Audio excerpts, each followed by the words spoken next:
Assalamualaikum Ustaz Abdul Mutali. Iya, benar. Ustaz udah join, Pak Taufik? Waalaikumsalam warahmatullahi wabarakatuh. Ustaz, Ahlan.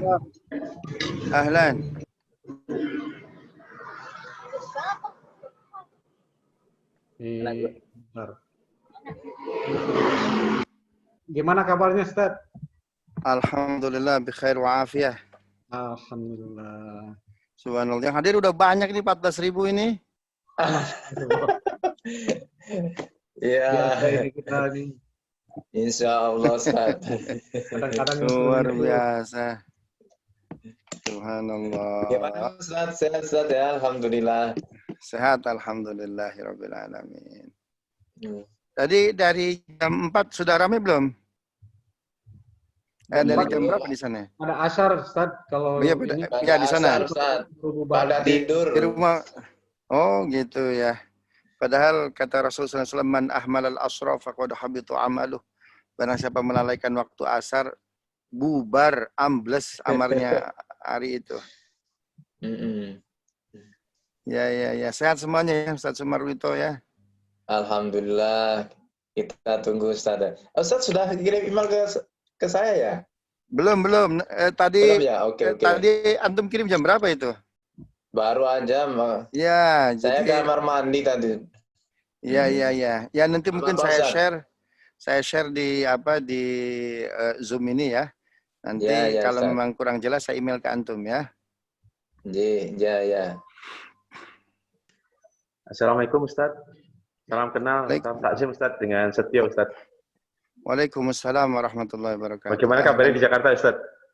Alhamdulillah sehat. Jakarta mudah-mudahan sebentar lagi zona putih ya. Amin. Mohon doanya. Amin. Dan Ya. begitupun antum semua ikhwah yang ada di Abu Dhabi semuanya sehat Amin. walafiat ya. Amin. Ustadz, Pak Ya. Setio ini ketua KMMI periode tahun ini. Oh, subhanallah. Ya, yang tadi Iya. barusan menyapa. Yang kirim Ustadz surat itu beliau. Salam kenal Ustaz. Iya. Ya, ahlan. Jadi antum itu Presiden Republik Indonesia ya untuk komunitas diaspora Muslim Indonesia di Abu Dhabi begitu ya. Insya Allah. Insya Allah Ustaz dapat amanah Ustaz. Ya. Mohon Subhanallah. doanya. Amin ya Rabb. Ya, baik, kita mulai saja. Nanti mungkin kalau Ustadz Soifi datang bisa langsung mengambil ini ya, ambil. Ya, Assalamualaikum warahmatullahi wabarakatuh. Waalaikumsalam warahmatullahi wabarakatuh. Alhamdulillahirabbil alamin. Assalatu wassalamu ala asrofil anbiya'i wal mursalin wa ala alihi wa ashabi ajma'in amma ba'd. Asyhadu an la ilaha illallah wahdahu la syarikalah wa asyhadu anna Muhammadan abduhu wa rasuluh. Alhamdulillah di sore hari ini waktu Abu Dhabi ya kita bermuajahah atau berjumpa kembali walaupun mungkin di acara online. Ya, jazakumullah kepada kehadiran para jamaah sekalian dan tentunya jazakallah khairan katsiran kepada Ustadz Dr. Abdul Mutali yang sudah bersedia menyempatkan waktu ya di tengah kesibukan beliau. Ya mungkin perlu nanti diinikan juga ya Pak Wito di display untuk CV-nya. Beliau ini boleh dikata super sibuk ini. Ini alhamdulillah nih beliau menyempatkan untuk bisa bersilaturahim sekaligus men-share ilmunya terutama di bidang hadis ya kita ya. Di tengah mungkin kesibukan beliau, walaupun sekarang COVID, tetap juga kajian-kajian online-nya sangat padat gitu ya. Apalagi mungkin belum kalau lagi nggak COVID ya, bisa mobile kemana-mana. Ya, insya Allah mungkin kita akan mengkaji tentang hadis, mungkin dari awalan, ya mengenal hadis itu sendiri dan barangkali bisa hadirin juga melihat ada 12 di sini poin atau silabus yang sudah di display, dipresentasikan di sini ya untuk referensi kita ke depan sehingga kita tahu kemana arahnya yang akan dijabarkan. Insya Allah nanti juga akan ada sistem tanya jawab barangkali kita akan memulai sebentar lagi dan sekitar pukul 6 mungkin kajian dari Ustadz pemaparannya dianggap selesai untuk item pertama ini. Selanjutnya kita akan ada tanya jawab. Insya Allah untuk waktu dan kesempatannya silakan Ustadz Muta'ali. Baik, jazakallah khair Ustaz Taufik. Jadi saya menjelaskan materi 1 jam ya. Di sana jam berapa? Jam 5 kurang 10. Jam 5 kurang 10, maghribnya jam 6 ya? Jam 6 lebih 20. Jam 20, oke. Berarti sebelum maghrib 30 menit saya selesai ya. Tanya Kemudian 30 menitnya untuk tanya jawab sebelum maghrib ya. Begitu Pak Ito ya? Iya, betul. Baik, bismillahirrahmanirrahim. Assalamualaikum warahmatullahi wabarakatuh. Bismillah wassalatu ala rasulillah. La hawla wa la quwata illa billah. Rabbi syrah li sadri wa yassir li amri. Wahlul 'uqdatam min lisani yafqahu qawli. Waj'al li waziran min ahli amma ba'd. Yang saya hormati Ketua Keluarga Masyarakat Muslim Indonesia Abu Dhabi, Pak Tikno tadi ya. Mohon maaf jika salah penyebutan nama. Pak Setio, mohon maaf Pak Setio. Dan seluruh pengurus di KMMI Abu Dhabi, semoga kepengurusan berkah. Karena kalau kita beribadah, itu pahalanya luar biasa. Apalagi mengajak orang, kemudian mengcompile, mengkondisikan, memanage agar orang bisa ibadah, agar orang bisa beribadah, agar orang bisa menggaji, agar orang bisa thalabul ilmi. Saya kira ini berlipat-lipat ganda. Ini yang disebut dengan dakwah. Wa man ahsanu qawlan mimman da'a ilallah. Perkataan yang paling mulia itu ketika kita bisa mengajak kepada Allah. Imam Al-Ghazali itu dalam Ihya, beliau menyindir. Kalau ukuran kemuliaan itu karena puasa, ada orang yang sejak balik sampai wafat puasa, yaitu para wali, para aulia. Tetapi faktanya yang lebih mulia bukan para aulia, tapi adalah Nabi Muhammad SAW. Kalau ukuran kemuliaan itu karena puasa, Nabi kan puasa nggak tiap hari. Tapi ada seorang wali puasanya itu tiap hari. Nabi Idris juga puasa tiap hari. Tapi kan yang disebut Sayyidul Mursalin, the King of Messengers, itu bukan Nabi Idris, tapi Nabi Muhammad SAW. Andaikan ukuran kemuliaan itu adalah tiap hari zikir nggak keluar kamar, maka para wali banyak yang tidak keluar kamar. Tapi faktanya Rasulullah SAW lebih mulia dari mereka semua dan dari kita semua. Apa yang membuat Rasul itu paling mulia sehingga diberi gelar Sayyidul Mursalin, yaitu karena dakwah. Ya, karena dakwah. Orang di kita, Anda semua ya, bisa puasa Senin Kemis setiap hari. Bisa puasa Daud ya, sehari puasa sehari tidak. Bisa tahajud ya setiap malam. Tapi itu amalnya individu. Tapi ketika mengajak orang lain untuk mengenal Allah, mengenal hadis Rasulullah Shallallahu Alaihi Wasallam, maka itu dakwah. Maka pahalanya berlipat-lipat ganda. Nah, karena itu bersyukurlah Pak Setio dan tim ya. Ini sebuah amanah, tetapi juga pada saat yang bersamaan ini blessing, ini berkah dari Allah Subhanahu wa Ta'ala. Karena itu manfaatkan sebagai ajang dakwah, sebagai ajang untuk melipat gandakan pahala kita. Karena suatu saat kita akan pasti kembali kepada Allah Subhanahu wa Ta'ala. Sahabat-sahabat, ikhwah yang ada di Abu Dhabi pasti akan kembali kepada Allah. Mungkin ada yang kembali dulu ke Indonesia, yang mudah-mudahan sehat, diberi umur yang panjang, sehingga bisa mensosialisasikan resourcesnya setelah pulang dari Abu Dhabi di Indonesia. Tapi wallahu a'lam, umur siapa yang tahu, kan begitu. Nah, karena itu kerja-kerja dakwah seperti ini adalah bagian rahmat, sayang dari Allah Subhanahu wa Ta'ala kepada kita, gitu. Baik ikhwah fillah yang dimuliakan Allah, saya diamanahi untuk berdiskusi.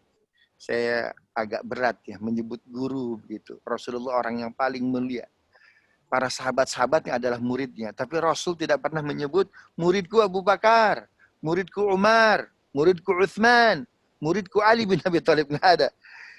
Murid-murid itu disebut oleh Nabi apa? Sahabat. Karena itu saya panggil sahabat-sahabat aja. Begitu. Padahal kalau ingin dikomparasi ilmunya Abu Bakar, Umar, Uthman, muridnya Rasul, oh dahsyat betul ya. Tapi Rasul tidak pernah memanggil mereka murid. Rasul itu sangat dekat dengan umatnya. Sehingga umat-umat terdekat itu disebutnya sahabat. Bukan muridku, bukan jamaahku. Gitu. Karena itu saya ini bagian dari sharing saja. Nah, hadis Nabi, kata Ibnu Salah dalam Muqaddimah Ibnu Salah, itu 1 dari 4 ilmu yang akan kita kaji sampai kita wafat, bahkan sampai hari kiamat nggak akan beres-beres, nggak akan tuntas-tuntas. Pertama, ya, jadi ada 4 ilmu kata Ibnu Salah. Itu kalau dikaji sampai kita wafat, sampai kita meninggal, bahkan sampai hari kiamat nggak akan pernah tuntas. Menandakan apa? Kedalaman ilmu tersebut. Ya, pertama Al-Quran. Kita kaji Al-Quran sampai wafat, nggak akan pernah tuntas. Ya, bahkan sampai hari kiamat tidak akan pernah tuntas. Saking hebatnya itu Al-Quran. Coba lihat, tafsir ada bil ma'thur. Ada tafsir riwayah Quran dengan Quran, Quran dengan hadis. Ada juga tafsir bil ma'kul dengan akal. Antar orang Arab aja berdebat. Ya, ada Ibnu Katsir, ada At-Tabari, apalagi tafsir-tafsir yang modern. Antar orang Arab aja berdebat, apalagi bukan orang Arab. Seperti kita. Maka tingkat dialektika perdebatannya sangat tinggi. Kenapa kok bisa seperti itu? Itulah nilai bukan hanya dari bahasa. Ya memang kemukjizatan Al-Quran itu begitu dahsyat betul. Iqbal, beliau mengatakan jika Anda baca Quran hari ini, kita akan mendapatkan makna hari ini. Kalau kita baca Al-Quran besok dengan ayat yang sama, surat yang sama, akan mendapatkan hikmah yang berbeda dengan hari sebelumnya. Itulah Al-Quran, dahsyat betul. Ya. Yang kedua, ilmu yang akan tidak pernah tuntas dibahas sampai hari kiamat. Itu hadis Nabi, sunnah Rasulullah sallallahu alaihi wasallam. Ya, ada ilmu riwayah, ada ilmu diroyah, ada hadis, ada ilmu hadis, ada sanad, ada matan, ya, ada mutawatir, ada ahad, ada rijal, dan seterusnya. Luar biasa. Ya, itu dibahas sampai hari kiamat tidak akan tuntas. Saking dalamnya ilmu ini. Karena itu bersyukurlah kita diberi amanah oleh Allah usia untuk bisa duduk mengkaji sunnah Rasulullah Sallallahu Alaihi Wasallam. Karena itu niatkan ketika kita mengkaji ini bentuk kecintaan kepada Rasul. Semua Nabi berharap menjadi umatnya Nabi Muhammad Sallallahu Alaihi Wasallam. Ya. Kita tanpa harus meminta, tanpa harus berdoa, sudah menjadi umatnya Rasul. Nabi Isa alaihissalam, ya. Isa alaihissalam itu umatnya kan disebut Nasrani. Sedangkan umat Rasul disebut Ansor. Nih kisahnya, mohon maaf saya akan bahas sebelum saya bahas silabus ya. Ada sahabat Nabi datang ke Nabi. Ya Rasulullah, kenapa sih umat engkau nggak disebut Nasrani? Ya, padahal Ansor itu kan sama-sama berasal dari kata Nasoro. Tapi kenapa kau menyebut umatmu yang di Madinah itu Ansor, bukan Nasrani? Subhanallah. Rasul menjawab. Ya, Rasul menjawab. Rasul bercerita, Isa alaihissalam dalam jamuan terakhir. Di situ ada minuman. Di dalamnya ada potion. Ada racun. Dan Nabi Isa nangis ketika itu. Kenapa? Diberitahu oleh Jibril. Ya Isa, dalam gelas minuman kamu itu ada racun. Oke. Tidak masalah. Yang aku ingin tanya, apakah umatku Nasrani di depan saya tahu bahwa gelas nabinya itu ada racun? Apa jawab Jibril? Jibril ketika itu sedih. Ya Isa, umatmu yang namanya Nasrani itu tahu bahwa dalam gelasmu itu ada racun. Tapi dia nggak mau memberitahu. Kenapa? Karena takut kepada Herodus. Raja kala itu yang mengejar-ngejar Isa alaihissalam. Akhirnya Nabi Isa menangis. Kenapa? Karena dia gagal mendidik umatnya itu.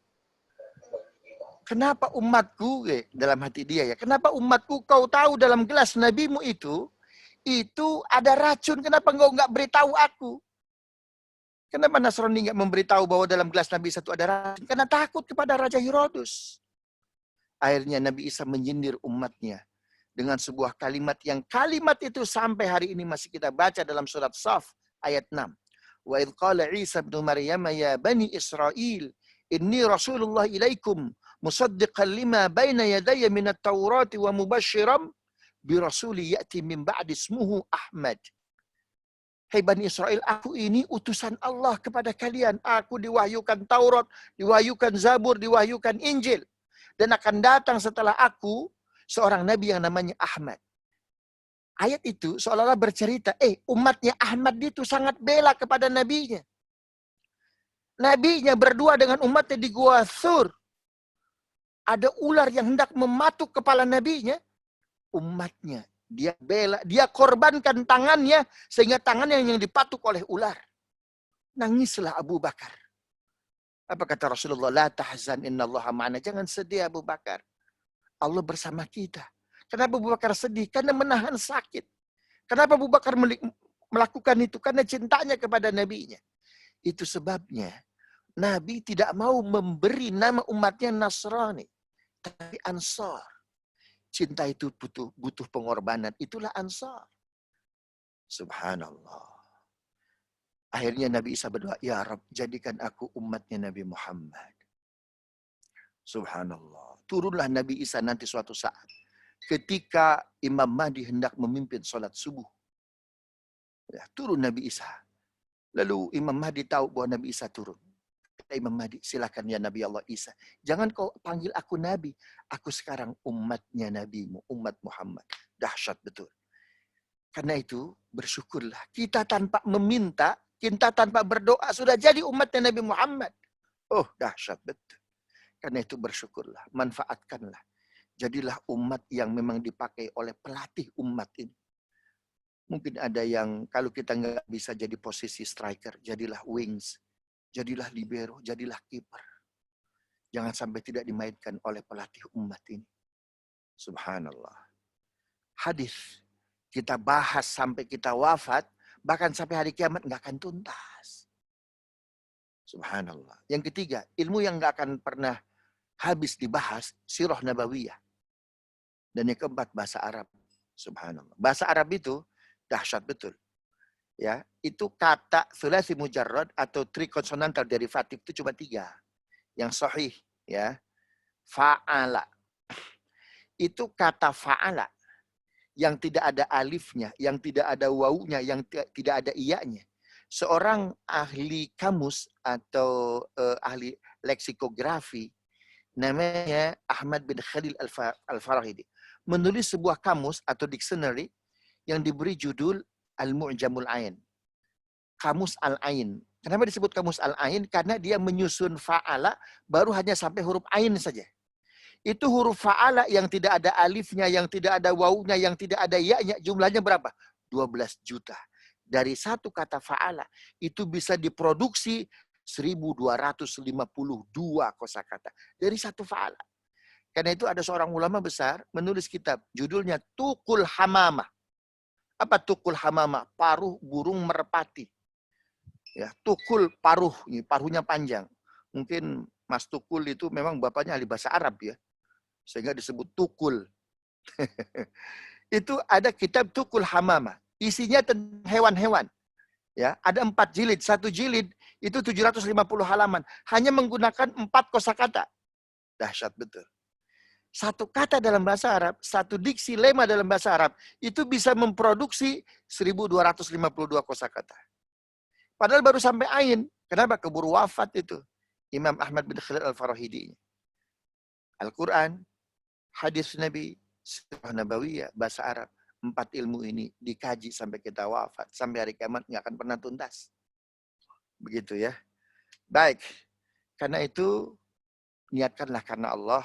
Mudah-mudahan Allah membuka mata batin kita, memudahkan kita dalam belajar, dan hindari berbuat maksiat ketika kita taklim ini. Kata Rasulullah, kata Imam Waqi, al-ilmu nurun, ilmu itu cahaya. Wa nurullahi la yuhda lil 'asi. Dan cahaya Allah tidak akan diberikan, tidak akan dihadiahkan kepada orang-orang yang berbuat maksiat. Begitu ya. Jadi ketika taklim, oh dahsyat betul. Maka harus diiringi dengan apa? Niat ikhlas, tazkiyatun nufus. Jauhi dari maksiat-maksiat. Ya, kajian kolektif, kajian berjamaah ini manfaatnya dahsyat betul. Ya, andaikan kita wafat, selama kajian ini masih berlangsung, pahala terus mengalir. Dalam Sahih Bukhari diceritakan, Allah punya malaikat yang tugasnya khusus mencari orang yang zikir, mencari orang yang ta'lim. Fa idza wajadu qauman, ketika malaikat ini mendapatkan kaum, mendapatkan komunitas, jamaah, ya, sedang zikir, sedang taklim. Oh, senang betul malaikat ini. Saking senangnya, sayapnya dikepak-kepakan hingga menyundul arash. Kata Allah, ya malaikati, malaikatku, kenapa kau begitu senang? Ya Rabb, aku mendapatkan komunitas, aku mendapatkan jamaah, sedang zikir, sedang taklim. Apa yang mereka baca?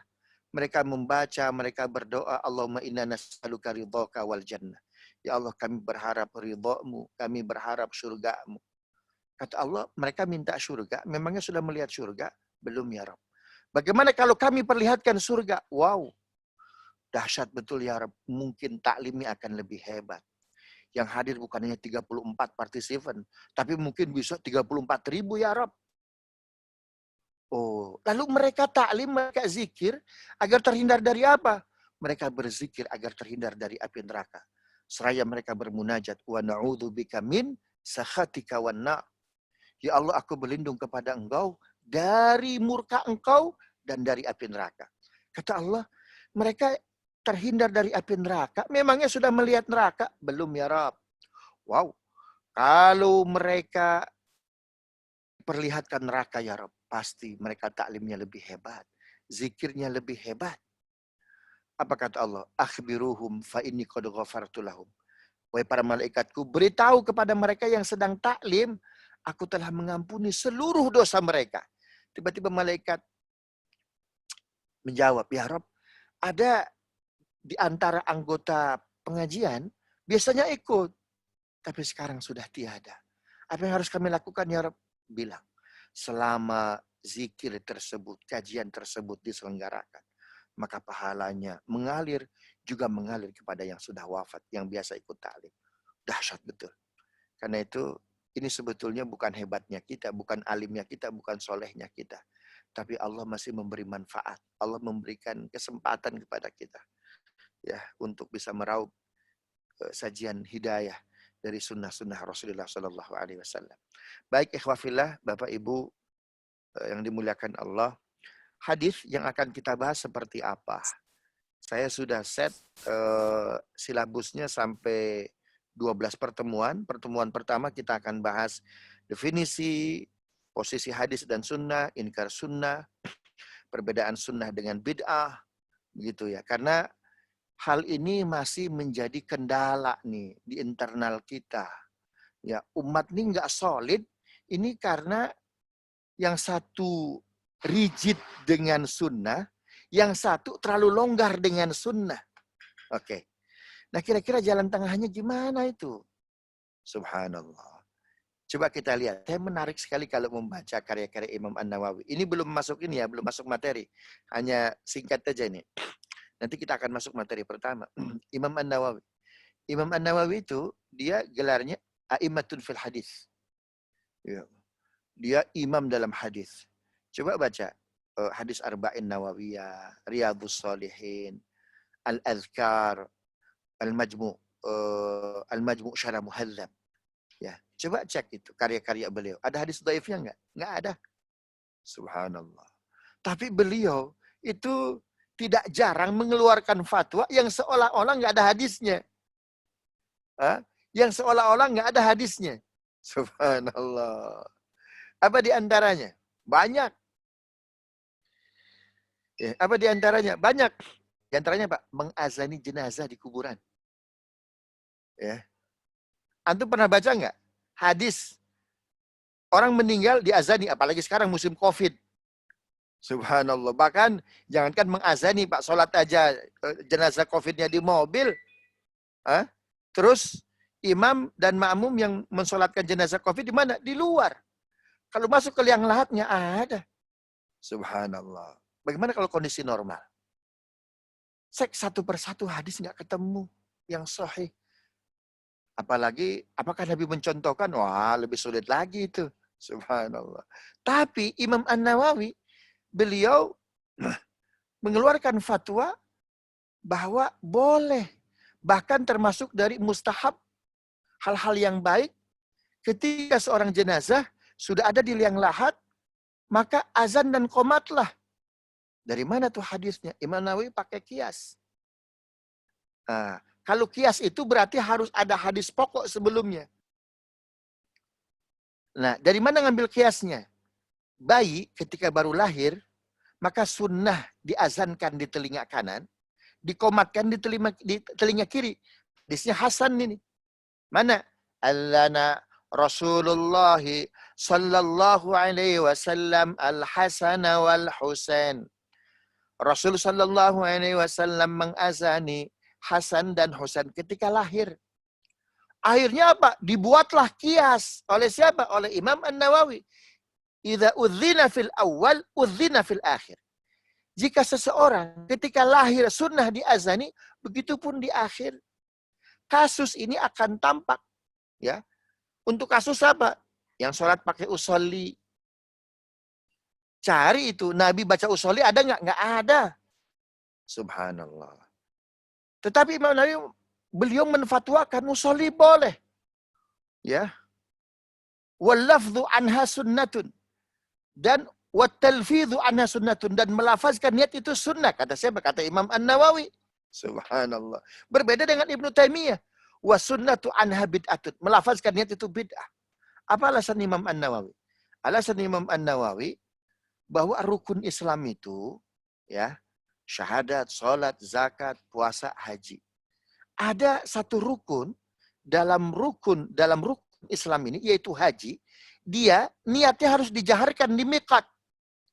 Labbaik Allahumma hajjan, labbaik Allahumma umratan wa ahramtu biha. Subhanallah. Nah, kalau haji boleh dijaharkan, berarti rukun yang lain pun boleh dijaharkan. Itu Imam An-Nawawi. Nah, itu maksud saya, agar umat ini menemukan titik temu. Kalaupun tidak menemukan titik temu, yang rigid tidak terlalu kaku, yang longgar tidak terlalu longgar. Pasti adalah titik temunya. Subhanallah. Dan ini terkadang mengganggu soliditas umat. Bagaimana caranya untuk menemukan titik temu ini? Cari guru sebanyak-banyaknya. Imam Bukhari dalam Sahih Bukhari itu beliau mengambil hadis dari 90.000 guru. Subhanallah. Ini KMMI ini gurunya ada berapa nih? Ya, 1 bulan ada 4 kajian, berarti ada 4 guru nih. Subhanallah. Makanya boleh juga nanti di rolling agar mendapatkan perspektif yang baru. Imam Bukhari gurunya 90.000. Dahsyat betul. Ya. Kemudian inkarus sunnah. Kemudian bagaimana hadis di masa Nabi dan Khulafaur Rasyidin. Pertemuan kedua bulan depan, historis pembukuan hadis periode awal. Karena periode Nabi SAW, periode sahabat, Khulafaur Rasyidin tidak ditulis. Lalu pertemuan ketiga kita akan membahas metodologi penyusunan hadis masa Madzhabul Arba'ah. Ya. Dimulai dari Imam Hanafi, Imam Malik punya Muwatta, Imam Syafi'i punya Al-Um, kemudian Ahmad bin Hanbal punya Musnad. Lalu pertemuan keempat ada Imam Bukhari dan metodologi penyusunan kitab Al-Jami'us Sahih. Jadi nanti lebih kepada metodologi kutubus sittah, ya. 6 buku hadis yang pokok. Pertama kita bahas biografi, metodologi, kemudian pertemuan selanjutnya, pertemuan kelima, anatomi isi Sahih Bukhari. Karakteristiknya seperti apa? Pandangan akidah dan fikih Imam Bukhari seperti apa? Ada 191 hadis dalam Sahih Bukhari, itu tikungan tajam itu. Sehingga Sunni Syiah berdebat. Kemudian fikihnya di situ dibahas betul bagaimana kunut. Hadis tentang kunut dalam Sahih Bukhari jelas betul dalam bab tentang sholat witir. Qanata Rasulullah sallallahu alaihi wasallam kunut al-fajri wal maghrib. Rasul sallallahu alaihi wasallam selalu kunut maghrib dan kunut subuh. Lalu bagaimana pendapat Ibnu Taimiyah? Nanti kita bahas di situ. Lalu pertemuan ke-6 Imam Muslim dan metodologi penyusunan kitab Sahih Muslim. Ya, agar kita kenal siapakah mereka-mereka ini. Coba lihat, Bapak Ibu yang dimulakan Allah. Ya, Imam Bukhari. Ya, Imam Bukhari ini lahir tahun 200-an Hijriah. Kitabnya sampai sekarang masih ada. Masih terbaca. Ya, menandakan apa? Bahwa karya beliau itu berkah. Imam Muslim juga sama. Ya, 204 Hijriah sampai sekarang kitabnya masih ada, masih kita baca. Subhanallah. Menandakan apa? Kitab tersebut itu berkah. Ya. Kitab tersebut berkah. Jadi kitab tersebut ditulis bukan targetnya dunia ingin mendapatkan Kalau sekarang kan harus nulis di jurnal, kemudian terindeks Scopus, ya SGR-nya Scopusnya Q berapa, Q1, Q2, Q3. Jadi pendekatan hari ini hanya pendekatan kognisi akademik. Nah, yang belum tentu keberkahannya ada. Kitab-kitab ini subhanallah, itu kalau Scopus sudah di atas Scopus Q1. Dan sampai sekarang masih ada. Ya, sampai sekarang masih ada. Dahsyat betul. Menandakan apa? Ilmu tersebut berkah. Karena para ulama dulu bukan sekedar menulis. Tapi apa yang dia tulis itu sudah diamalkan. Contoh, Imam Hanafi. Ya. Imam Hanafi, beliau satu-satunya imam mazhab yang 4 yang tidak menulis kitab ensiklopedi, yang tidak menulis buku, ya, itu langsung dengan tangannya. Kuliah beliau, ceramah beliau, tausiah beliau dikumpulkan oleh muridnya namanya Imam Abi Yusuf dengan sebuah nama kitab Al-Mabsut. Al-Mabsut itulah kumpulan ceramah, fatwa, dakwah, tausiah Imam Hanafi. Selesai diktat draft kitab Al-Mabsut itu ditulis, ceritanya mau naik cetak. Izin nih kepada gurunya. Guru, mohon maaf guru. Ceramah guru sudah saya tulis di sini. Kuliah guru, fatwa guru sudah ada di sini. Dari A sampai Z sudah kami tulis. Tapi kami khawatir. Ini besok kami mau naik cetak. Tapi ada satu bab, satu chapter yang guru nggak bahas. Padahal chapter ini penting. Nah, makanya saya ingin konfirmasi dulu guru, kata Imam Abi Yusuf. Dialog dengan gurunya Imam Hanafi.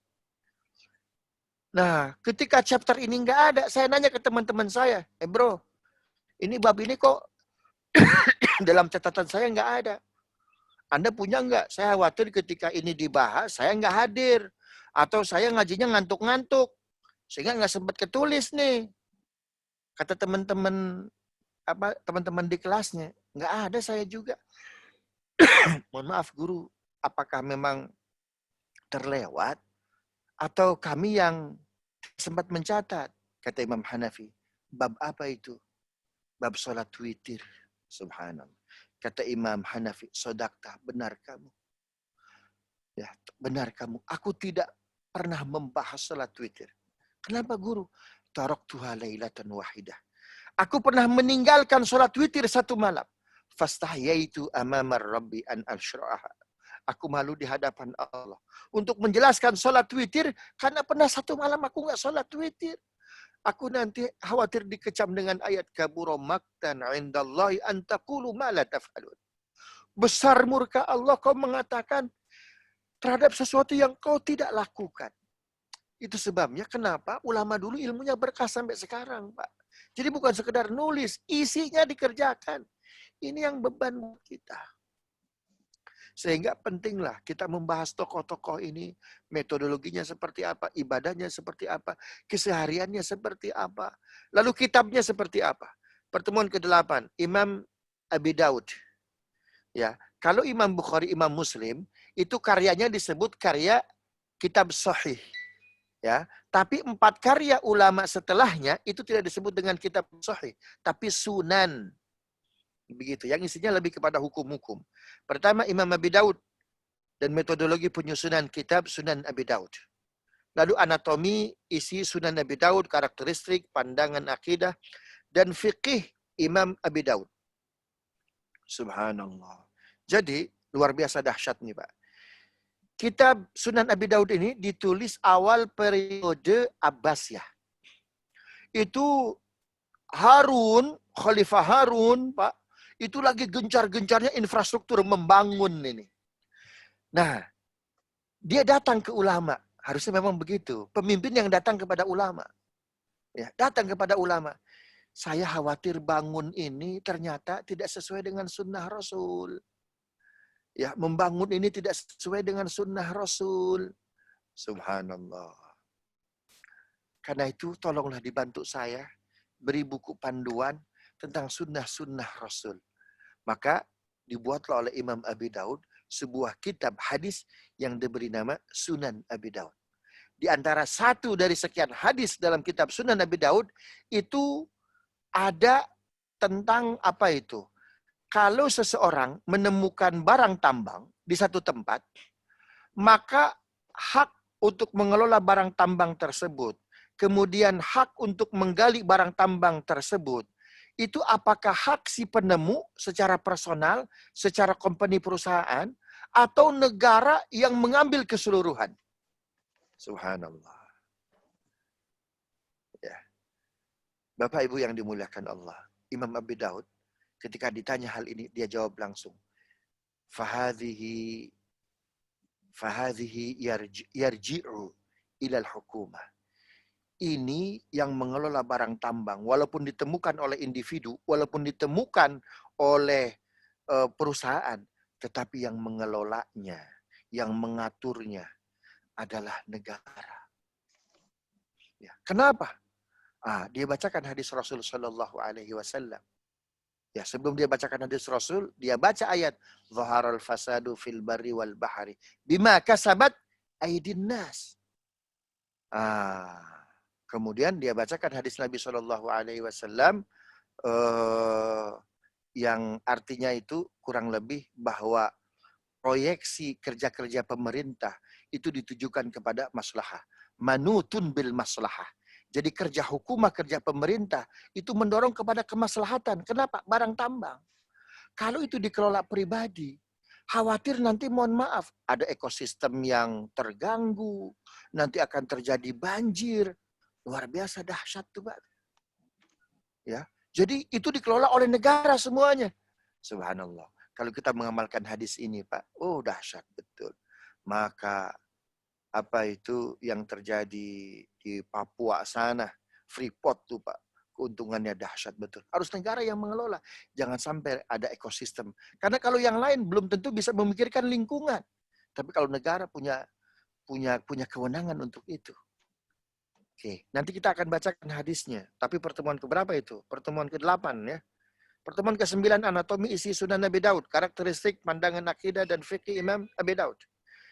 Pertemuan ke-10 Imam Turmudi dan metodologi penyusunan kitab Sunan At-Turmudi. Pertemuan ke-11 anatomi isi Sunan At-Turmudi, karakteristik pandangan akidah dan fikih Imam At-Tirmidzi. Dan terakhir pertemuan ke-12 Imam An-Nasa'i dan metodologi penyusunan kitab Sunan An-Nasa'i. Baik. Kita masuk sekarang ke materi ya. Mohon izin Bapak Ibu khususnya Ketua KMMI untuk melanjutkan ke materi ya.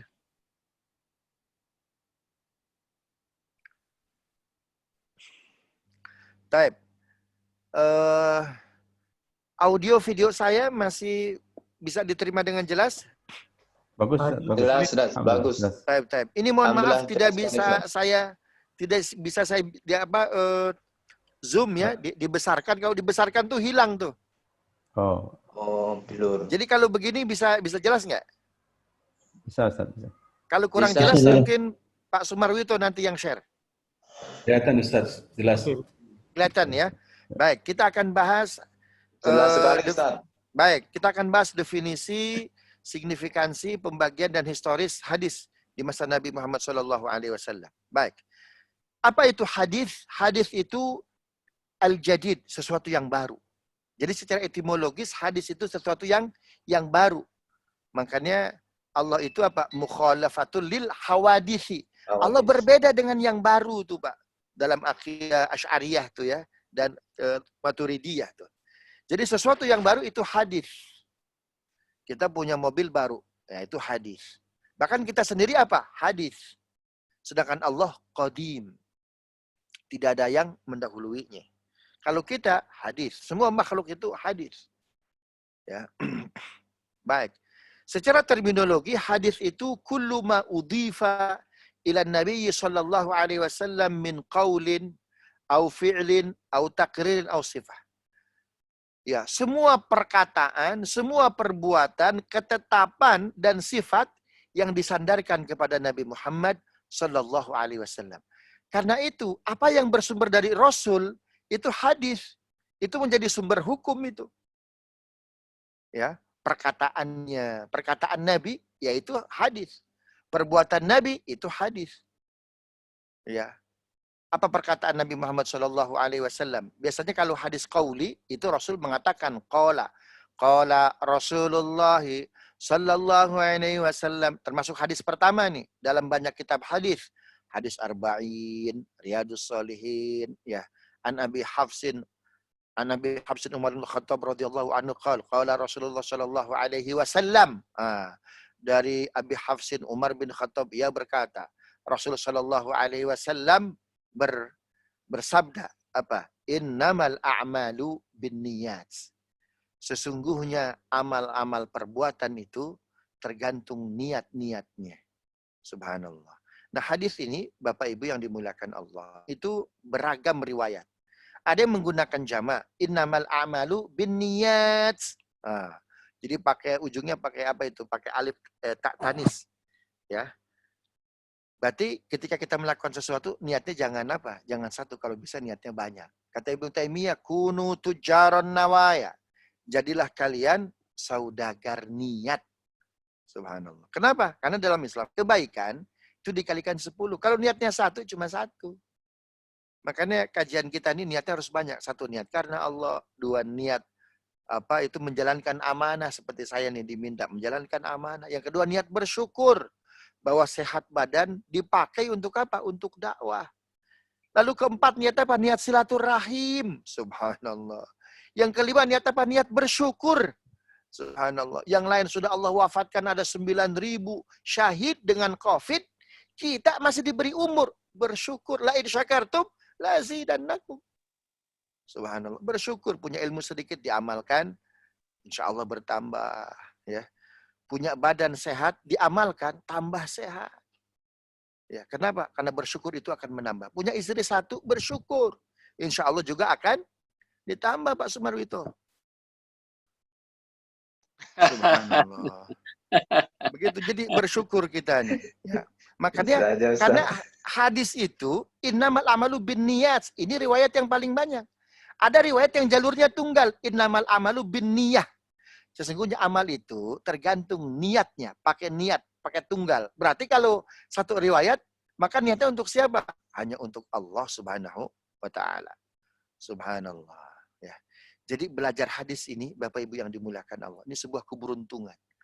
Hadis, ilmu hadis adalah kontribusi terbesar umat Islam dalam dunia pendidikan. Kenapa saya katakan demikian? Karena ilmu hadis itu kita nggak bisa ngarang. Rasul bersabda, nggak bisa. Kita nggak ketemu Rasul. Dari guru saya dari gurunya. Gurunya dari gurunya. Gurunya dari gurunya. Gurunya dari gurunya. Gurunya dari Syekh Yasin Al-Fadani. Gurunya dari Ibnu Rajab Al-Hambali. Terus ke Ibnu Bukair. Kemudian ke siapa lagi? Ke Ibnu Siraj. Kemudian ke Anas bin Malik. Baru ke Rasul Sallallahu Alaihi Wasallam. Ya, nggak bisa menurut Z. Menurut A. Padahal kita di posisinya E. Harusnya kata E. Menurut D. Menurut C. Menurut B. Baru menurut A. Subhanallah. Nah, hadis Nabi itu mesti jelas. Kita dapat riwayat itu dari siapa? Nggak bisa langsung jumping kepada informan pertama. Nggak bisa. Sekarang anak sekarang, menurut Plato, memangnya kita ketemu Plato. Menurut Sokrates, memang kita ketemu Sokrates. Hari ini, di dunia kampus dikenal dengan apa? Jangan sampai melakukan plagiarism. Ilmu hadis itu telah mencanangkan jauh-jauh hari. Ya, jauh-jauh hari. Itu dimulai pada pada tahun 675 Hijriah. Subhanallah. Pertengahan masa Bani Umayyah. Dimulai itu. Si Anu dapat ini dari hadis dari siapa, dari hadis dari siapa. Kenapa? Karena hadis pada masa Nabi dilarang ditulis. Nanti kita akan bahas itu. Jadi ilmu hadis itu kontribusinya besar, luar biasa kepada dunia pendidikan. Agar jelas kita ngambil ini dari siapa. Subhanallah. Kemudian seseorang itu berdusta atau tidak. Makanya bukan hanya dari ilmu hadis itu bukan hanya sisi sisi sanad ya runtun ya dari A B C D runtun runut betul, tapi juga si rawi ini dia jujur tidak, si rawi ini dia ahli zuhud tidak, ahli ibadah tidak, ya orangnya adil tidak. Subhanallah, adil tidak. Nanti kita akan bahas syarat-syarat perawi adil, tapi tidak sekarang ya. Jujur dalam ilmu hadis tuh Pak, berat betul. Ini definisi jujur dalam ilmu hadis, ini berkali-kali lipat SOP-nya dengan KPK. Contoh, ada seorang perawi, ya, dia punya unta. Sudah sore, untanya nggak masuk-masuk kandang. Akhirnya apa? Dia gambar unta betina, agar si unta ini bisa masuk kemana? Ke kandangnya. Subhanallah. Jadi akhirnya Pak, dia buka pintu kandang, lalu dia tampilkan gambar unta betina, akhirnya apa? Si unta jantan tersebut masuk tuh. Lalu ada perawi lain yang melihat. Siapakah perawi yang lain itu? Perawi yang lain itu adalah Imam Hanafi. Kadzabta, bohong kamu itu. Subhanallah. Padahal itu kan strategi siasat tuh Pak tuh. Hadisnya ditolak. Makanya, mohon maaf, Imam Hanafi dia berbeda dengan 3 imam yang lain. Maliki, Syafi'i, Ahmad bin Hanbal. Imam Hanafi tidak menerima hadis ahad, Pak. Apa itu hadis ahad? Hadis ahad itu seperti hadis tentang baca Al-Fatihah ketika sholat. La sholata liman lam yaqra' bi fatihatil kitab. Tidak sah sholat seseorang yang tidak membaca Al-Fatihah. Itu kan hadisnya sahih, Pak. Betul, hadis ini sahih. Tapi hadis ini bagian dari hadis ahad, Pak. Imam Hanafi Pak nggak pakai hadis ini. Dia pakai yang lain. Dan ini saya mengalami, Pak, kasusnya ini. Pertama kali saya datang di Mesir untuk kuliah nih, Pak ya. Saya datang itu sekitar jam 2 waktu Mesir itu, Pak. Sehingga nggak sempat zuhur, nggak sempat asar di Masjid Al-Azhar. Saya ngurus sana sini, ngurus untuk apa? Untuk ke asrama. Akhirnya bisa sholat berjamaah itu di Masjid Al-Azhar, ya itu baru bisa maghrib. Akhirnya sholatlah saya maghrib, itu pun di shaf yang paling belakang. Subhanallah. Akhirnya imam ini takbiratul ihram, takbir dia, Allahu Akbar. Biasanya kan membaca apa itu? Membaca doa iftitah. Lalu membaca apa setelah itu? Biasanya, kalau setelah doa iftitah, Bapak Ibu yang dimuliakan Allah. Halo? Al-Fatihah. Membaca Al-Fatihah. Tapi imam ini tidak. Imam ini tidak membaca Al-Fatihah. Saya ingat betul yang dia baca langsung At-Taubah ayat 112. At-taibun al-abidun al-hamidun as-saihun. Subhanallah. Akhirnya saya yang di belakang, ya Rob, jauh-jauh ke Mesir, imamnya nggak baca Al-Fatihah. Akhirnya dari belakang, saya di shaf yang paling belakang, subhanallah. Khawatir imam lupa. Ternyata imam lanjut aja.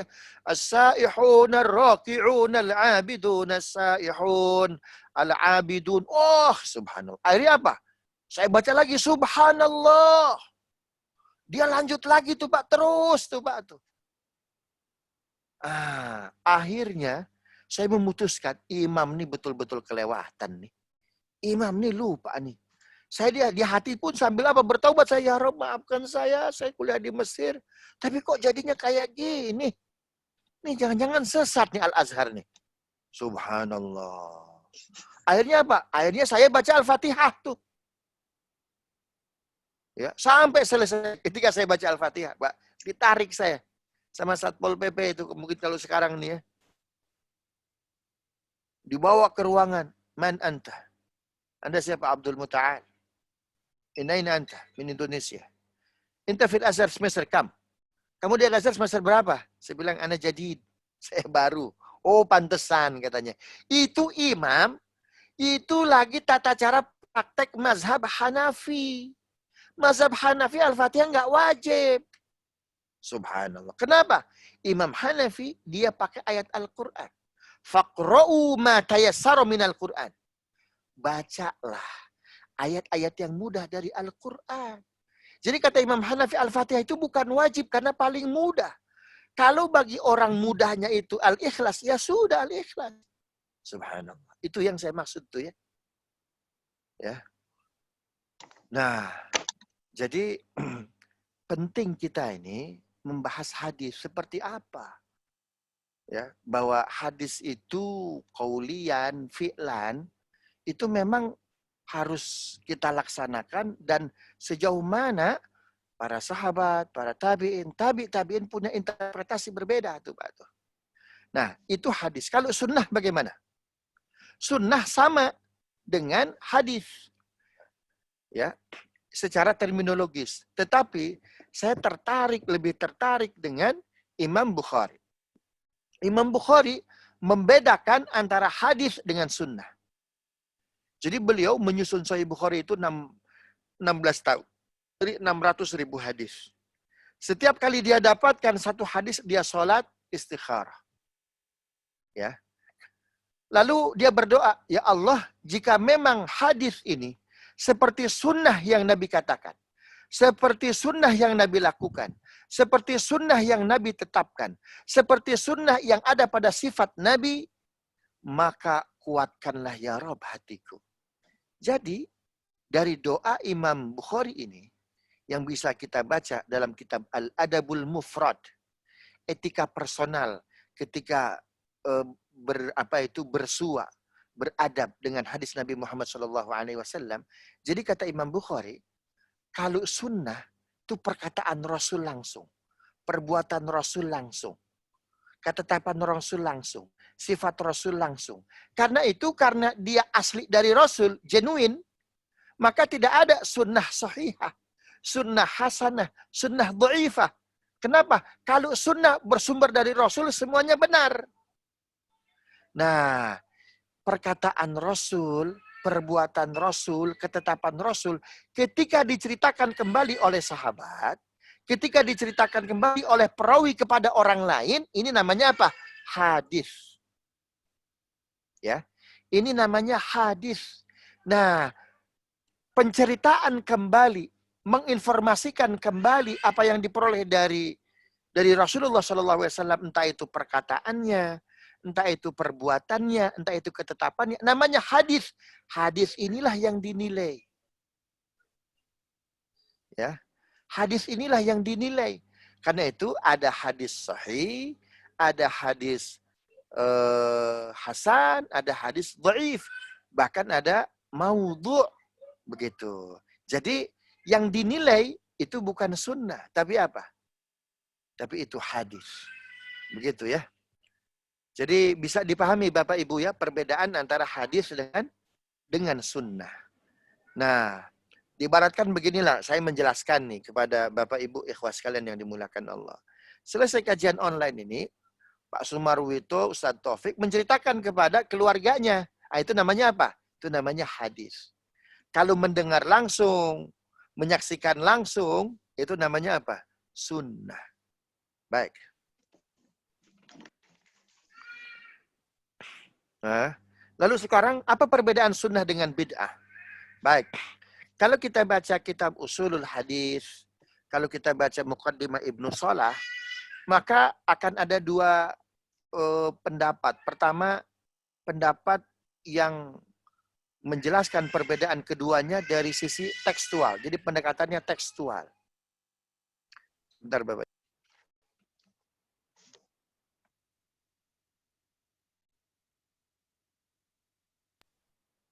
Baik. Ada yang pendekatan tekstual. Karena dia menjadikan hadis ini sebagai referensinya, yaitu hadis Nabi, man ahdatsa fi amrina falaysa minhu fahuwa raddun. Barang siapa membuat hal-hal baru dalam urusan kami, padahal nggak ada sumbernya, ya, nggak ada, tidak ada itu nomenklaturnya, fahuwa raddun. Ya, maka itu ditolak. Inilah bid'ah. Jadi sesuatu yang baru, nggak ada contohnya dari perkataan Nabi, tidak ada contohnya dari perbuatan Nabi, tidak ada contohnya dari ketetapan Nabi, tidak ada contohnya dari sifat Nabi, bid'ah. Fahuwa raddun. Ini pendekatan pertama yang disebut oleh Ibnu Salah dengan pendekatan tekstual. Ya, maka hal-hal yang sifatnya tidak bisa ditemukan dasar hukumnya, ya tidak ada contoh perkataan, perbuatan, ketetapan dan sifat dari Nabi, dia bid'ah itu. Maka akan sangat banyak kalau kita list ya, peringatan Isra Miraj, peringatan Maulid Nabi, kemudian tahlilan 3 hari, 7 hari, 40 hari. Begitu. Nah, menurut pendekatan tekstual ini, maka itu bid'ah. Baik. Pendekatan kedua, pendekatan kontekstual. Siapa tokohnya? Imam An-Nawawi, Imam Ar-Rafi'i, ya, Imam Syafi'i, banyak nih. Nah, dia mengatakan selama praktek-praktek yang dianggap baru tersebut diserap dari nilai-nilai syariat dan tidak dinisbatkan kepada Nabi, maka itu sah-sah saja, boleh-boleh saja. Ya, boleh-boleh saja. Apa contoh kasusnya? Contoh kasusnya itu, mohon maaf ya, ada sebagian yang mengatakan bahwa mengucapkan Sayyidina itu bid'ah. Ya, mengucapkan Sayyidina itu bid'ah. Sahabat bertanya, ya Rasulullah, kaifa nusalli wa nusallimu alaik? Ya Rasulullah, bagaimana kami bersalawat kepada engkau? Kul Allahumma salli ala Muhammad wa ala ali Muhammad. Tuh lihat seperti itu tuh. Rasul aja mencontohkan nggak pakai Sayyidina. Menurut pendekatan tekstual, yang pakai Sayyidina bid'ah. Kenapa? Perkataan Nabi nggak pakai Sayyidina. Subhanallah. Imam An-Nawawi mengatakan tidak. Dalam surat An-Nur, kita dianjurkan untuk berakhlak kepada Nabi itu berbeda ya dengan akhlak kepada orang lain. Maksudnya apa? Manggil Nabi itu jangan seperti manggil teman biasa. La taj'alu du'a ar-rasuli ka du'a'i ba'dikum ba'dha. Surat An-Nur. Janganlah kalian memanggil nama Nabi kalian seperti kalian memanggil teman kalian. Subhanallah. Saya pernah pulang kajian, pulang dakwah malam sampai jam 10. Istri saya tidur. Yang bukain anak saya nomor kedua. Dia bilang begini. Ya, dia bilang begini. Boba, Abdul Mutahali datang. Tiba. Subhanallah. Kaget betul saya. Anak saya manggil nama saya Abdul Mutahali. Subhanallah. Gitu aja kaget tuh. Apalagi Rasul. Ya Muhammad. Nah, kata Imam An-Nawawi, betul Rasul mengatakan apa? Kul Allahumma sholli ala Muhammad. Tetapi dong tengok, jangan hanya hadis itu, tengok yang lain. Ayat Quran jelas betul, la taj'alu du'a ar-rasul ka du'a ibadikum ba'da. Subhanallah. Begitu ya. Nah, ini yang terkadang di masyarakat belum solid nih. Beda imam, beda mazhab, ya beda Sayyidina, beda usolli. Bisa ramai ini. Subhanallah. Begitu ya. Baik. Selanjutnya, pembagian hadis dilihat dari sisi kuantitas. Mohon maaf ini kalau waktunya sudah menjelang maghrib, tolong diinformasikan ya, atau 30 menit. Gitu, agar, baik Pak, nanti kita informasikan insyaallah. Baik, jazakallah khair. Kemudian pembagian hadis dari sisi kuantitas. Ada hadis mutawatir. Ya, ada hadis mutawatir, ada hadis ahad. Apa itu hadis mutawatir? Hadis yang diterima oleh orang banyak dan mereka itu nggak mungkin kompromi untuk berdusta. Begitu. Hadis mutawatir ini yang mendengar dari Nabi minimal 9. Ya, kemudian di bawahnya 9, di bawahnya 9, di bawahnya 9. Subhanallah. Sehingga mana mungkin hadis itu dusta tuh, Pak. Tapi sayang hadis mutawatir ini nggak banyak. Dan kebanyakan ini urusan apa ini? Urusan akidah, Pak.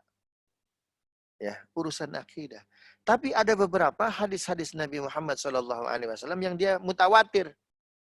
Ya, contoh tentang hadis khusyuk tuh Pak. Ya, tentang hadis khusyuk. Subhanallah. Kita terkadang, mohon maaf nih, kalau menggunakan pendekatan tekstual, maka hadis-hadis Rasulullah SAW tentang gerakan bacaan sholat itu akan sangat rigid. Ya, akan sangat rigid. Contoh,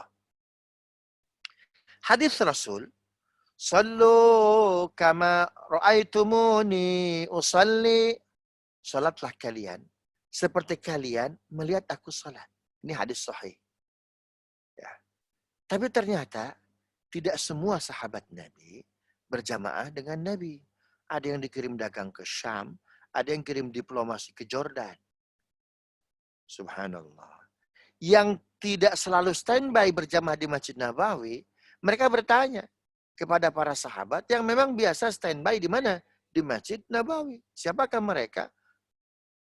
Ya, yang disebut dengan Khulafaur Rasyidin. Jadi Khulafaur Rasyidin itu sudah Nabi katakan langsung. Ya Rasulullah, siapakah orang? Apakah yang harus kami ikuti? Siapakah kelompok-kelompok ahlus sunnah? Ma'ala sunnati, kata Nabi. Mereka yang mengikuti sunnahku, wa sunnata khulafai min ba'di. Dan sunnah-sunnah para khalifah setelah aku. Jadi kata khalifah, itu sudah disebutkan oleh Nabi. Termasuk orang-orangnya Abu Bakar, Umar, Utsman, Ali. Subhanallah. Nah, bertanyalah mereka keempat sahabat Nabi ini. Karena mereka tidak selalu berjamaah dengan Nabi. Ada yang keluar kota. Ya. Tapi ketika ditanya empat sahabat Nabi ini pun, sholatnya beda-beda. Abu Bakar Siddiq, Allahu Akbar. Tangannya di bawah telinga. Lalu tangannya diletakkan di atas dada seperti ini. Lalu, itu Abu Bakar Siddiq. Umar bin Khattab ditanya, bagaimana sholatnya Nabi? Dia menggunakan apa? Allah tangannya sejajar dengan telinga atas, dengan daun telinga atas. Allahu Akbar. Dijulurkan tangannya seperti ini nih. Ya. Jadi tangannya dijulurkan, tidak ditaruh di dada, tidak ditaruh di perut, dijulurkan saja, lurus. Berbeda dengan Utsman. Allah, dia di tengah daun dada. Daun apa ini? Mohon maaf, daun telinga. Lalu tangannya ditaruh di di bawah pusat. Ali bin Abi Thalib, Allahu Akbar. Ditaruh di atas perut. Seperti yang biasa kita saksikan orang-orang Indonesia. Ya. Belum lagi Abu Bakar Siddiq. Ketika tahiyat. Ya, langsung dia angkat itu. Dia gerak-gerakan tangannya. At-tahiyatu lillah wassalawatu wattayyibat. Ya, assalamu alaika ayuhan nabi wa rahmatullahi wa barakatuh. Terus sampai Hamidum Majid. Bagaimana Umar bin Khattab langsung on tanpa digerak-gerakan. At-tahiyatu lillah wassalawatu wattayyibat. Assalamu alaika ayuhan nabi wa rahmatullahi sampai Hamidum Majid. Bagaimana Utsman bin Affan? Utsman bin Affan, at-tahiyatu lillah wassalawatu wattayyibat. Asyhadu an la, baru ditutup. Ali bin Abi Thalib, at-tahiyatul mubarakatus salawatut thayyibatu lillah. Assalamu alayka. Asyhadu an la, baru dia on tuh. Subhanallah. Dari bacaan, dari gerakan berbeda. Ini sahabat galau. Ini salat versi yang mana sih yang benar? Versi kami atau versi kita ini? Subhanallah. Padahal hadisnya satu. Ya, padahal hadisnya satu. Timbul pertanyaan, kenapa empat sahabat ini kan empat sahabat ini selalu berjamaah dengan Nabi. Tapi kenapa produk jawabannya kok beda-beda? Ya. Itu Muhammad Al-Ghazali dalam kitabnya Al-Hadithun Nabawi Baina Ahlil Hadith wa Ahlil Fiqh. Ya, beliau menjelaskan kenapa empat sahabat Nabi ini menjelaskan tata cara sholat berbeda-beda. Satu, karena tidak ada yang sholat di depan Nabi. Bapak Ibu paham tidak maksudnya? Empat sahabat Nabi ini tidak ada yang sholat di depan Nabi. Paham ya? Ada nggak yang sholat di depan Nabi? Tidak. Kalau di depan Nabi apa? Imam. Kalau di depan Nabi siapa berarti? Kayaknya udah Sudah wafat, Pak, kalau di depan Nabi. Ya, jadi semua 4 sahabat itu sholatnya di belakang Nabi. Jadi nggak ada yang tahu lihat persis Nabi sholat bagaimana. Yang kedua, karena mereka menjelaskan, Nabi pun sholatnya beda-beda. Ya, Nabi pun sholatnya suka ganti-gantian. Contoh, ya, Nabi Muhammad SAW, kalau kita cek nih ya, yang KW1 doa iftitah, Allahumma ba'id baini wa baina khatayaya kama ba'adta bainal masyriq wal maghrib. Ini KW1 nih, Pak. Ya, dicek secara sanad, rijal, ini yang paling kuat hadisnya. Tapi Nabi nggak pernah tuh tiap sholat bacanya itu aja. Ya, bacaan iftitahnya nggak itu aja. Subhanallah. Nah, ini yang mesti kita pahami bersama ini. Nah, akhirnya karena para sahabat Nabi jawabannya beda-beda, datanglah ya jubir sahabat. Siapa jubir sahabat? Abdullah bin Mas'ud datang ke Rasulullah, ya Rasulullah, aqul fi hadithika sallu kama ra'aitumuni usalli. Bukankah engkau pernah berkata kepada kami bahwasannya salatlah seperti engkau salat? Tapi enggak semua di antara kami bisa berjamaah dengan engkau ya Rasulullah. Ini kami mencontoh sahabat-sahabat terbaikmu. Mereka pun salatnya beda-beda. Salat versi siapa ya Rasulullah yang benar? Subhanallah. Ini yang harus dicamkan oleh kita jawaban Nabi ini. Apa kata Nabi? Ashabi kan nujum bi ayyihi muqtadaitum ihtadaitum. Sahabatku itu seperti bintang gemintang. Kepada siapapun kalian mengikuti salah seorang dari keempat sahabatku, ihtadaitum, benar kalian. Subhanallah. Karena itu mohon maaf, bukan sekedar sholat yang paling sahih begini tangannya atau begini tangannya. Karena itu penting. Hadis apakah yang Nabi sabdakan ya setelah Nabi menyatakan sallu kama ra'aitumuni usalli. Ini kajian hadis yang sampai sekarang belum selesai, Pak. Apa itu? Tertib susunan hadis. Kalau dalam Al-Qur'an itu ada tertib nuzul. Wahyu pertama surat Al-Alaq 1 sampai 5. Wahyu kedua Al-Mudaththir, wahyu ketiga Al-Muzammil. Terus begitu selanjutnya.